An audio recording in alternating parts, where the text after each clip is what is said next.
Shalom saudara-saudari. Pada kesempatan hari ini saya membawakan tema hayat dan perasaan.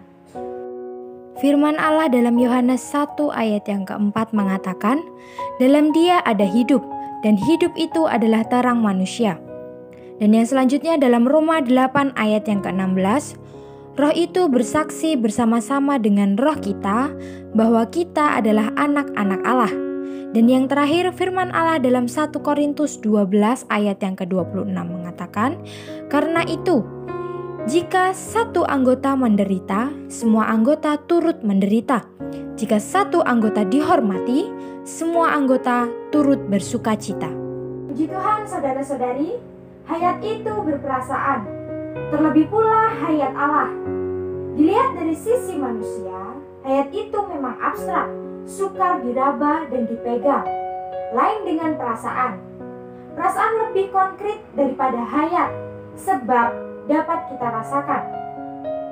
Puji syukur kepada Allah, karena hayat yang Ia karuniakan kepada kita adalah hayat yang berperasaan, dan hayat ini dapat kita kenal melalui perasaan.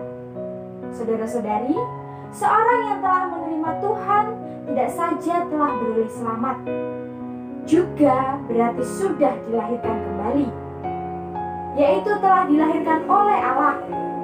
Orang itu telah memperoleh satu hayat baru dari Allah.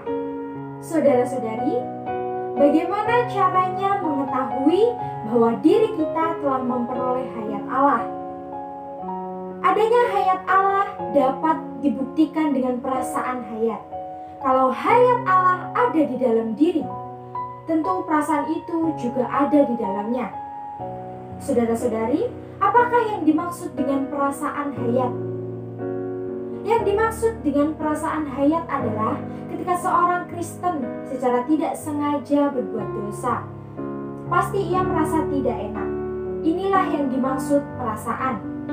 Hatinya merasa tidak tentram dan seolah-olah ada sekatan antara dirinya dengan Allah. Ini pun perasaan hayat. Saudara-saudari, segera di dalamnya terasa tidak ada sukacita. Inilah perasaan hayat. Hayat Allah benci akan dosa. Maka orang yang telah memperoleh hayatnya tentu mempunyai perasaan terhadap dosa. Jika seorang telah mempunyai perasaan hayat ini, berarti ia telah memperoleh hayat Allah. Saudara-saudari, hayat Allah bukan suatu benda yang kabur atau abstrak. Ia sangat konkret dan real. Mengapa? Sebab hayat Allah mempunyai perasaan. Saudara-saudari, orang yang sudah mempunyai hayat Allah tidak saja mempunyai perasaan terhadap dosa, ia pun dapat mengenal diri Allah sendiri. Sebab roh yang kita terima bukanlah roh hamba, melainkan roh anak. Maka otomatis kita dapat merasakan bahwa Allah dapat kita hampiri. Dan ketika kita menyeru Aba Bapa, hati kita merasa manis sekali. Ekspresi yang nyata dari hayat ialah perasaan. Seorang Kristen yang sudah nampak hayat tubuh pasti mempunyai perasaan tubuh. Pasti mempunyai perasaan yang sama dengan anggota tubuh lainnya. Saudara-saudari, sudahkah Anda nampak perbedaan kedua hal itu? Kita sekali-kali tidak boleh melalaikan perasaan hayat. Bukan perasaan yang dirasakan secara lahiriah, melainkan secara batiniah. Perasaan ini adalah pernyataan hayat. Ada tidaknya perasaan menyatakan benar dan palsunya yang di dalam. Menampakkan kepada kita ada tidaknya hayat Allah di dalam. Perasaan hayat mempunyai keistimewaan, yakni tidak perlu diberitahu ke orang lain. Ia tahu dengan sendirinya.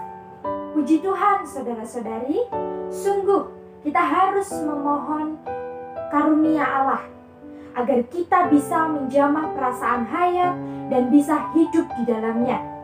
Kiranya Allah mengaruniai kita perasaan hayat yang kaya limpah, sehingga dalam segala hal kita dapat berperasaan, dapat merasakan hal dosa, merasakan hal Allah, dapat merasakan tubuh Kristus dan dapat merasakan segala realitas rohani.